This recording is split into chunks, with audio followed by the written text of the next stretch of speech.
ఇది బియ్యం పిండి, 1 కప్పు బియ్యం పిండి ఇట్లా జల్లించుకొని, 1 కప్పు మైదా పిండి,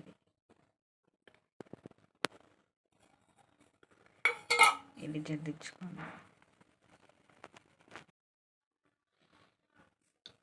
ఈ కప్పుతో షుగరు, 1 కప్పు బియ్యం పిండి, 1 కప్పు మైదా పిండి కదా, దీంతో నేను 2 కప్స్ తీసుకున్నా. 1 కప్పు షుగర్ తీసుకున్నా. ఇప్పుడు సరిపోయినన్ని ఆయిల్ వేసుకొని కొన్ని కలుపుకోవాలి. ఇలా షుగర్ వేసి కలుపుకున్న తర్వాత, నేను మిక్సీ పట్టలేదు, షుగర్ మీ ఇష్టం, మీరు మిక్సీ పట్టుకోవాలనుకుంటే పట్టుకోవచ్చు. ఒక 1/2 అవర్ తర్వాత మళ్ళీ ఒకసారి కలుపుకోవాలా. ఒకటేసారి వాటర్ ఎక్కువ పోసుకోవద్దు. ఇప్పుడు 1/2 అవర్ తర్వాత మూత పెట్టేసేసి, ఒక 1/2 అవర్ తర్వాత ఇట్లా మూత తీసి మళ్ళీ ఒకసారి కలుపుకొని, ఇంకా కొన్ని వాటర్ వేసేసుకొని,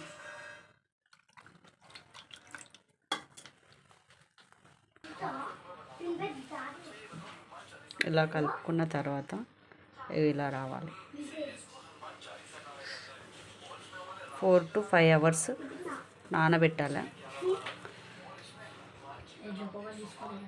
మధ్య మధ్యలో అప్పుడప్పుడు కలుపుకుంటూ ఉండాలి. 4 to 5 అవర్స్ ఖచ్చితంగా నానబెట్టాలి. 5 అవర్స్ అయింది నానబెట్టేసేసి,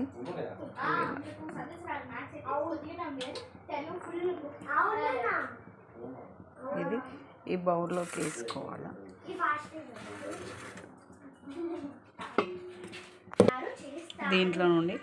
దీంట్లోకి వేసుకున్నాను. ఆయిల్ ఇక్కడ పక్కన వేడి పెట్టుకున్నాను. ఆ వేడి పెట్టే దాంట్లోనే ఇది పూలగుత్తి అనేది దీంట్లోనే ఉంచాలి, తీయొద్దు. అది వేగేంత వరకు ఇక దీంట్లోనే ఉంచాలి.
మధ్య మధ్యలో ఇలా కలుపుతూ ఈ పుల్లగుత్తి అనేది ఇట్లా హాఫ్ వరకు ముంచి ఇలా ఆయిల్లో వేయాలి.